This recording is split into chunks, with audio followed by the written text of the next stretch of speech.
Yes, blessed. I was about to say, I'm about to give up on the show. Boom, baby, boom. Get in here. Get in where you fit. Get in where you fit. And your boy Marky Saint, live from the porch of a friend's house. It's raining behind me, and they're sleeping on the inside, and there's construction on the outside. So I'm gonna have this show. Tits on shirts, baby. Tits on shirts. I don't know. Is it? There it is. If I have to put my face in, it'll brighten up. Tits on shirts, baby. I got everything done for tonight, and I'm ready. Even though my friends are asleep, I want to have this conversation today because you thought I was bad, bro. Oh my God. Yesterday was chaos. I don't know how to say that, but my friend I haven't seen in a long time. We got to sit on this patio in this porch. Let me see if I can numb this sound.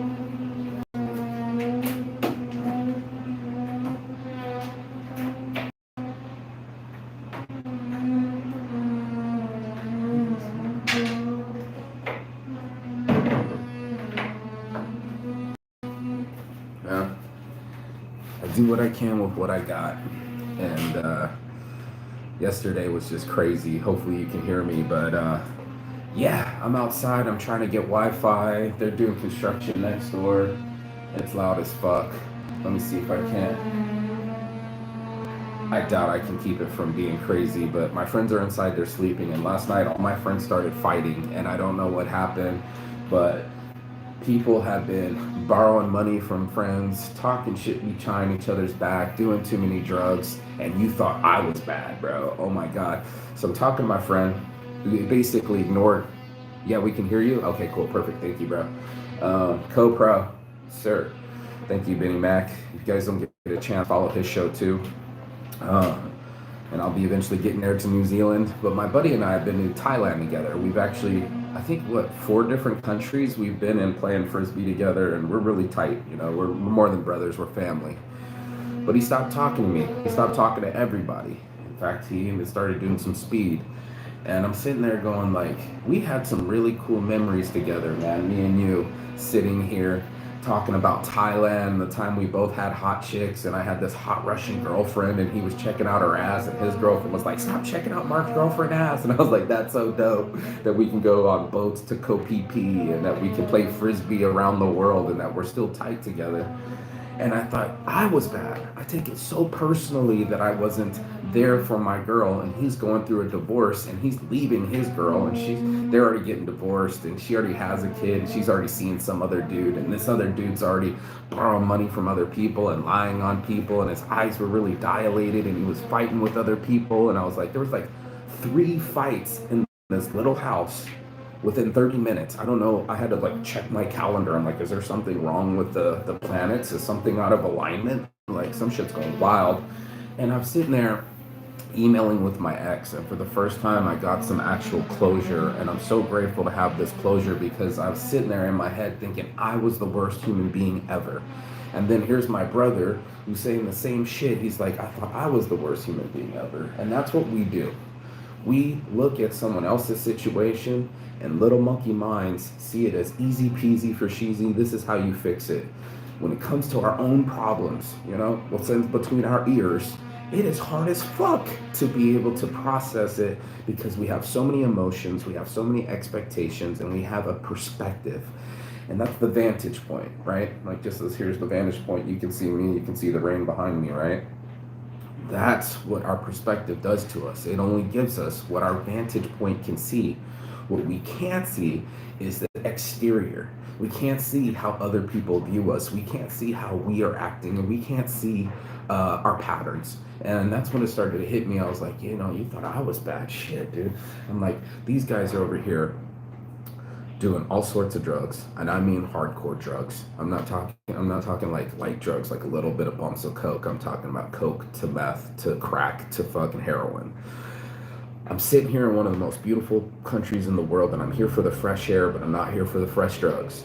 And it's shocking to me that my friends can block me and not talk to me. And then after 2 years of not talking to someone that I consider a brother, who's come all the way to Vegas to visit me, we played Frisbee. We've been in Thailand together. We played Frisbee. I know his sister, his mother, and his dad. We were, what other country did we go to that we were somewhere else? Was it Turkey? Anyway, my point is that this is the best version of me. I actually am enlightening to him. He's like, you're gonna come stay at my house, because he's like an apartment right down the way. I need someone around me like you that I trust, that listens to me, that also is in the same boat as me and isn't on drugs. I said, bet. I can't go to my house last night because all those dudes are on all sorts of drugs. He got his package in and he ordered, instead of buying me a ticket like you promised me to go to Thailand, he's ordering all sorts of shit. And I was just like, oh fuck, dude, now we got MDMA, now we got acid, now we got whatever else he fucking got, because I didn't order it. And I'm sitting there going, I can't even go sleep at the place that I crash at. It's been fucking with my head. Let me stay at my other buddies. And he wasn't even here till this morning. So it's like, there's choices when you're there at the bar and they're your friends and like, come on, one more beer, just one song and karaoke and we'll be fine. And it's like, the people aren't fine. I'm being honest with you. There's a lot of people that are walking around. I mean, we used to call them dressed up crackheads, but that's a lot of us. There's a lot of people out there that are dressed up pretending to be okay, but they're not. And I was shocked. I'm shocked right now that it's Saturday and there's construction going on. I'm shocked that I have a brother that I've been through a lot of experiences with, and it's like we never missed a beat, you know what I mean? And then I'm the guy that I'm the only one that's working out. I'm the only one that's not drinking. I'm the only one that's not on hard drugs, I'm the only one that kept my head on my shoulders, and I'm grateful because my mom, it's so funny, it's like these important women in my life, my ex and my mom are in my email list, and I'm like, man, I really did try marrying my mom, didn't I, and these strong women, that been through the shit. And I feel bad because I helped add to the shit. I'm sitting here going like, I'm the worst human being ever because I couldn't be supportive. Something that I had a tough time with is, sure, everyone has a past, but I don't want to hear about your ex drama. I don't think it's something that you should share with your future lover and future husband, is talk about your ex-husband.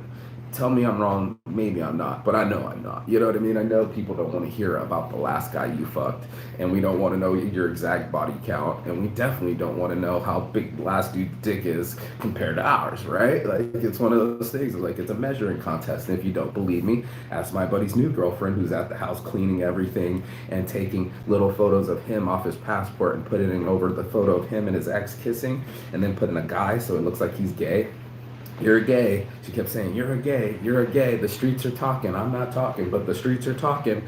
And it's just like that. It's one of those things where, yeah, we are competitive creatures. We want to be the top dog. We want the person that we love to only love us. And we want that person to come in like a perfect little package that fits for us. But the truth is that's not how it fits.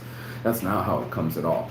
Even the prettiest picture that we paint as ourselves, right? When we put it out there in the world, doesn't come out as we intended to draw it. It's almost like a famous artist running out of pigment, right? When you run out of that color, right? If you're making sunflowers and you're Van Gogh and you run out of yellow, it ain't gonna turn out the way that you expected.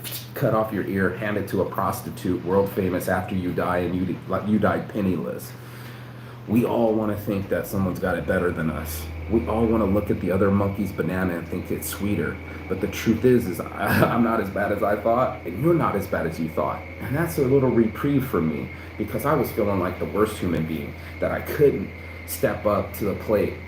It's embarrassing that I'm not financially stable, and it's embarrassing that finances dictate human civilization. Like, we won't even have children till we, like the Chinese, till the husband has an apartment. And it's like, I can't date anybody that doesn't have a house. Well, you just narrowed down a lot of shit, bro. It didn't even have to deal with love. It doesn't even have to deal with communication. It's just what you can offer to someone. And unfortunately, me and my ex, we couldn't afford a child. Do I think it's right that we abort the child, delete the child, omit the child, or whatever you want to call it, kill a baby because we couldn't afford it? I think it's bullshit. I think that in the Western culture, we all still eat somehow, some way. Even without money, I haven't had money in like a month. I still find a way to eat, or a friend helps me out, or I open up a credit card, or I sell a shirt. I got an event tonight. I stayed sober. I didn't do acid. I didn't drink. Trust and believe I could have easily done that. I didn't make out with the little 24-year-old that was drunk, sat down, kissed the homie, tried kissing the other homie, grabbed his junk, spit in her drink, tried to hit on me, tried kissing everybody, and then tried crying. It was just fucking crazy. Almost had a panic attack. Actually did probably have a panic attack in front of all of us. And you're like, you thought I was bad. And that's when you start to see it. Like, there's a lot of the drama going on. You know, there's a lot of people that are abusing hard drugs to cope with what's going on inside. And instead of stop doing the drugs and start eating, right? Like, you haven't eaten in 3 weeks. It's like my healing, just me being a brother and being on the same couch, head to toe. You know, his feet and ass are right by my face, and that's okay because he's my brother. I just turn around and sleep on the other side of the couch. It's amazing to me how degenerative we are. You know, the degenerates are out here. It doesn't even matter that it's perfect Finland and that everything here is nice and, you know, it's rainy and things are good. No, sir, no, ma'am. That's not what happens. You know, we end up tearing each other down. We end up calling each other gay. We end up arguing with our friends. We end up hurting ourselves in the end. And I was just like, wow, bro, I thought I was super bad, bro. I thought I was the worst human being on the planet. And he was saying the same thing too.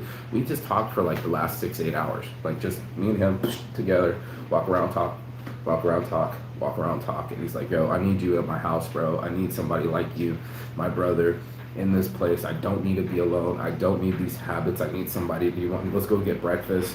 Let's go for walks. Let's go for talks. And I'm just so for it, bro, because it's like, I don't want to see my friends go through it.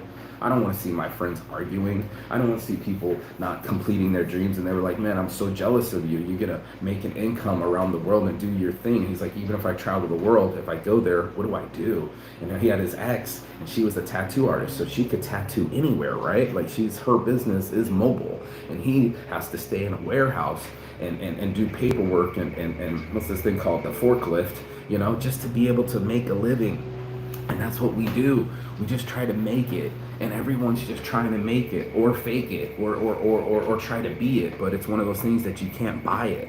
You can't buy mental health, right? Like, you can spend the 150 euros an hour. I had to find out about mental health advisors are out here. It isn't free and it isn't cheap to have someone else be your coach and be your mental stability and be able to share those things openly and completely. That ain't free. You know what I'm saying? I have to bust it out to y'all. That ain't free. And it's something that we need, but it's not something that everyone has access to. I think about like Nigerians or somebody that's really suffering. We were watching something in Bangladesh, and it's just like, here you are with your rich people problems, being able to buy a little bit of blow for 35 euros when that could be my whole week's lunch money. You know what I'm saying? And there's people that do that. They just borrow from their friends. They do more drugs, and they repeat this cycle. I call it the Ticarilla triangle, because you go from your favorite bar to your friend's house to the park, and you do this on a regular basis. You know what I'm saying? And cover all the bases, because it's a pattern that we hold on to. There's a pattern in our minds that we just go like, you know, if something happens like this, I'm going to do this. If I start feeling this way, I'm going to do this drug. If I start going to this location, I'm going to drink this drink. If I go to this other location, I'm going to hang out with this person. And it's nice to have friends, trust and believe that. It's nice to have support structure of people that I guess you can do drugs with or you can heal with. And that's when I was like, wait, I'm not as bad as I thought I was. I'm the leading example. See that? See that puffed chest? Feel that? That's because I've been doing my workouts. You know what I'm saying? That's because I've been chopping that log gym. And my buddy said, you ready for today? And I said, yes, sir. I'm about to go live. I'm up. I'm Adam. And I have my shirts prepared because I started early yesterday. Instead of my friend freaking out and punching the fucking refrigerator, which is still undefeated, by the way, and all the magnets falling off again, trying to Vito, and just screaming for no reason. It's like, you're mad at yourself, but you're taking it out on your refrigerator, your friends, and anyone else that's in earshot of what's going on with you. You're taking it out on them. And I was so bummed because I didn't want to I didn't want to listen. My ex was completely right. She's like, you didn't even want to know anything about me. The truth is, I know a lot about her, but the facts is like, I didn't want to know anything about her ex. I didn't want to live in her divorce drama. I didn't want to understand the other man. This whole life that she experienced before me. I get to talk about world travel in Machu Picchu in the Great Wall of China. You get to talk about, I don't know, but I don't want to go there. I mean, I don't even want to talk about it right now. It's something that I just don't want to talk about. And it's just something like, she's like, well, everyone has a past, everyone has trauma. And I was like, yeah, but you've never been to South Korean prison. Okay, you know what I mean? You've never even been around the world. You've never done any of these things. You could say, it's easy to say, you know, hey, I want to travel the world, and then you're talking to a world traveler. So it's one of those things that's like, you can talk about it or you can be about it. And there's a lot of people that talk about their mental health, but they're not doing anything for their mental health. And it's so paramount. I don't want her to hurt anymore. She doesn't want me to hurt anymore. I was like, finally, I'm getting some sort of closure. And I'm not as bad as you're making it out to be. And it's not as bad as I'm making it out to be, but it's for sure hurting me. You know, it hurts me that my child's dead. I don't know how else to explain that. It's something that's very human. I'm sure everybody can agree. We want life to continue on this planet. What's also embarrassing is when you can't afford that life, you know, when you don't have space for emotional stability, when you're not being helpful with your partner's mental health. And I started to see that. I started to see that, especially in all my friends and their girlfriends and the people that his girlfriend's calling him gay in front of his friends. He's like, because you're gay, the streets are talking. It's like, that joke's old. Stop it. She keeps saying, Mark's the wanker. You got a wank station. And it's like the joke's starting to go around. You're like, stop it. There's bad jokes and there's good jokes. And it's a bad joke to be able to not have mental health. It's a bad joke to be able to treat your friends like shit and not be the fucking friend that they can rely on. And it's a bad joke when you stop answering the phone and start closing yourself off and isolating yourself and making yourself worse. And that's something that I keyed in on. It's like, you know, hot key alert, as they used to say, low key alert, or whatever you want to say, hot key, high key alert, I don't know. But the alert, to alert ourselves to our behavior, you know, like to really see your shit through the Shinola. They say you don't know shit from Shinola. Shinola used to be this black shoe polish. So it's like, you know, you could do blackface with this stuff. And they say you don't know the difference between shit, your actual shit, that we all defecate, feces, and Shinola, an actual shoe polish. And to not know the difference between your lies and your truth. And that's where Saint's addiction started to come out. It's like, you know, I'm truthfully, no one is perfect. No one is perfect. Sure, I can have the last name Saint, but it doesn't make me perfect. And it makes me this very flawed human being that goes live every morning and talks about his flaws on a live channel so that anywhere in the world, any person could watch it and say, let me judge him, let me understand him, or let me get inspired by him. And that's what I started looking at my friends and say, you know, I'm jealous of you that you can be free and travel places. And I'm like, you're free too, bro. You just decide not to. You decide to put the money into coke or meth or a girl, and then you wonder why you can't move forward at all. Now, does that make me Iron Man, that I can just say no to a girl? No, it's one of my biggest addictions. I'm so in love with this woman, I don't know even how to see my head straight. She killed my baby, she has 2 babies, and she's divorced, and I'm still going like, that's the woman for me. And that's like, what's wrong with me? Is there something wrong with me? Or should I just believe in love and whatever I feel in my heart and go after my heart and not listen to my brain? Or does my brain take the lead and not listen to my heart? And how many of us do that? Do we have a fixed mindset? Or do we have an open mindset? And that's the book that I brought with me, the mindset book. And I might need to flip through it because it's in the back of bottom of my backpack. But it might be time to reread that again or read another chapter because it's like overwhelming to me. You know, I've had overwhelming tragedies in my life. And my mom even emailed that she's like, you've been through a lot. You weathered the storm. And yes, I have weathered the storm. I have flown through the worst. I've flown through South Korean prison. I've flown through homelessness, and all my friends know my story. They're like, I've never been homeless like you, you know. And I'm like, yeah, bro, I was living out of my car. Yeah, and I didn't even have enough money for Chipotle if it wasn't for Dave Childress, who actually paid for me a meal so I could eat.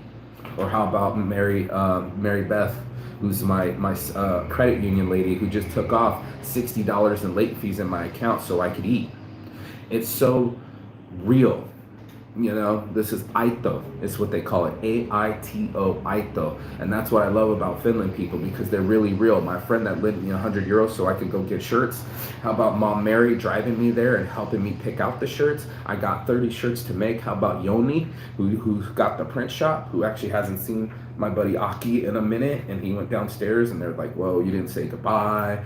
You know, we spent 15,000 euros on coming to Las Vegas, and he paid for the whole trip. There's some bitterness there. I don't know if there's anybody, buddy or body, that I know that I'm willing to pay 7,500 euros for their side of the trip. It's enough for me to travel to Europe in 5 months on less than $5,000. So there's some animosity, there's some shit talking, there's some misunderstandings, and there's a lot of drug abuse going on here, and I'm just not very proud of it right now. Beautiful rain. It's been raining. It was so sunny yesterday, and beautiful opportunities. But if you don't see it, clear that window up. If you can't see the sunshine through the rain, you're forever going to see the darkness. You're forever going to feel the cold. You're forever going to see only the way that you want to see. So it's important to get the rose-colored glasses off, right? I mean, of course you want to see positively, but you can also see the dark side of people too. And that's why I said, I'm not so bad. You know, I'm not as bad as I thought I was. I'd like to sit there and go, man, Mark, you were abusive to your siblings. You know, you just blew the biggest opportunity to have a family, and you're not successful at business. Beat yourself up, cat nine tails, whipping, Catholic guilt, smack on the back. But I also go on the other side and go, you didn't go back to drugs, Saint. Yeah, I need a testicles, spectacles, wallet, and watch this bitch, because that's a blessing. You know, for me to be able to keep my head on straight, go, you know, I need the gym more than I need a bump, you know, more than I need a bar, more than I need a girl, and trust and believe for a long time. That's what I was doing. I was chasing those things. I was chasing the bar. I was chasing the girls. I was chasing all these things because I felt that they would make me happy, that it would help me to alleviate the pain that's inside of me. And if that's anything that we're all doing, we're all looking for that anesthetic, what do you call it? It's not amnesia. Anesthetics, the one that you, when you go under, and come on, Mark, what is that called? It's an anesthetic. Yeah, I think I'm saying it wrong. It feels in me wrong when you get under and you don't want to feel any more pain in the hospital.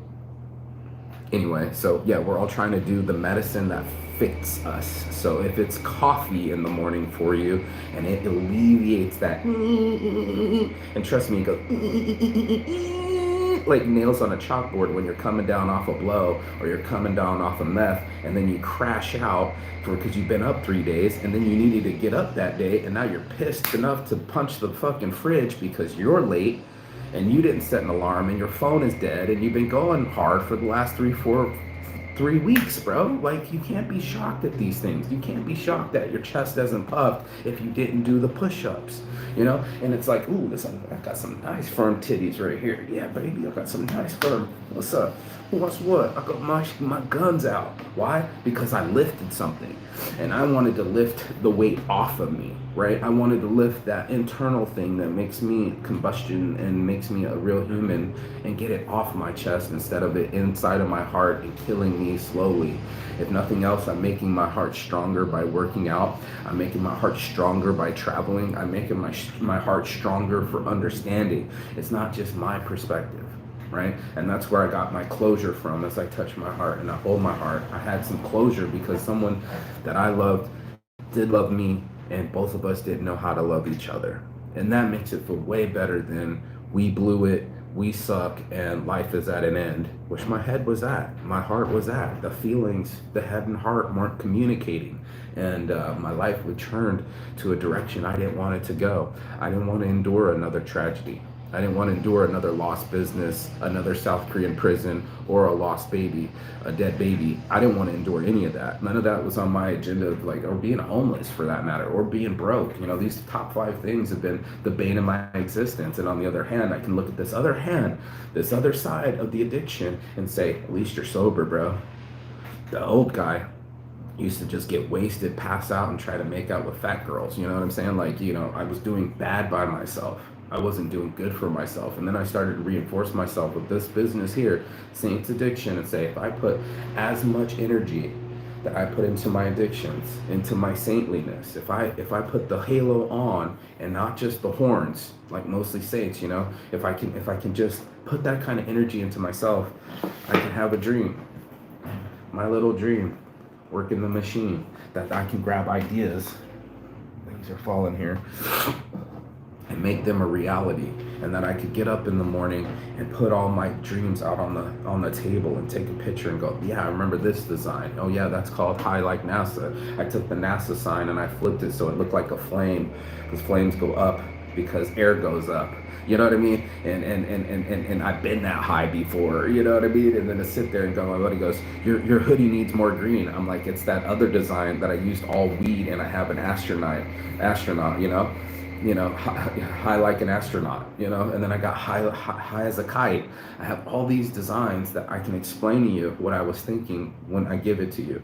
And I was lucky because I had a bunch of stickers, these big stickers. They're supposed to be shirts. And oh shit, yo, get in the morning motivation. No, come on. What are you talking about? No, sorry. Everybody say hello to Aki, my brother. He's good. You're not even in those shot. He's waving at nothing. Here. Here's your lighters, sir. I found your cigarettes. They were behind the chair. They fell back down here. Yeah. So this is the morning motivation. Do you ever watch the show? Yeah. You don't watch. Can you hear anything? This is my brother. See, look at the matching beards. Same mom, different dad. Who knows? He was a Rolling Stone. But this morning's motivation is talking about I'm not that bad. You know what I mean? As we live in our head and we beat ourselves up in our heads and we think we're the worst human beings, right? And then you go and like we saw yesterday when everybody started fighting in 30 minutes and you're like at the oh hell no. I love the way he does that. Can I get a oh hell no? Oh hell no. The way you do that, bro, I started mimicking you. Yeah, I go in America, I'm like, oh hell no. There's extra L's in there, like, oh hell no. But anyway, it's like a black woman came out of a Finnish guy. Anyway, that's our lives right in front of us. Is this experience that we are beating ourselves up over when we should be living it. I don't want to say enjoying it because that's pushing it a bit far. Not everything is going to be up and not everything is going to be down, but there's this experience that we all go through where we reflect on it in our heads, much like this man right here. You get your morning coffee. You get there with your morning coffee cigarette combo and you sit there and you stare at the rain and thoughts start coming in, the feelings start coming in. What am I going to do for the day? And that's why I do it in the morning motivation, because if you stay motivated now, you can get yourself out of bed, if you can get yourself awake, if you can start seeing without the blinders, then you're like, okay, this is what I'm going to do with my day. And then you start chipping away at this thing called life. You start experiencing it instead of regretting it. You start fucking living it instead of dreading it. You start being the person that you can be instead of the person that you were in the past. And that's the biggest asset I can give my friends. And I've been telling him, I say the same thing to you. Yeah. So like I say the same thing to them. It's like, let's go to breakfast, let's go for walks, let's go and for talks, anything, whatever you want to do, frisbee, fucking skydiving. I don't give a fucking shit. As long as you're not going in the same pattern that you were and you find a new path and start working that new energy, then you got that kind of energy. And that's definitely the morning motivation. That's definitely the thing that's going to change us all. It's like, how do we wake up? How do we take on the day, and what kind of energy did we spend yesterday so we can have the energy this morning? And that's all it is, bro. That's all it is. That's my morning motivation. Saints Addiction on Instagram, YouTube, you name it, like page, Facebook, whatever it is. I make a lot of shirts. This is my dream, to be able to travel the world and spend time with my friends. I wish I could sell more shirts. If you guys buy more shirts, then I can do more cool shit with my friends. And trust and believe, when I'm a millionaire, one of us is gonna make it, and we're gonna fucking ball out with our balls out. So definitely like, share, and subscribe. Definitely peace and love. And as always, Shigatan. That means goodbye, but not forever in Finnish. And I am actually in Finland, so I'll see you on the other side as soon as you like, share, and subscribe. Ciao.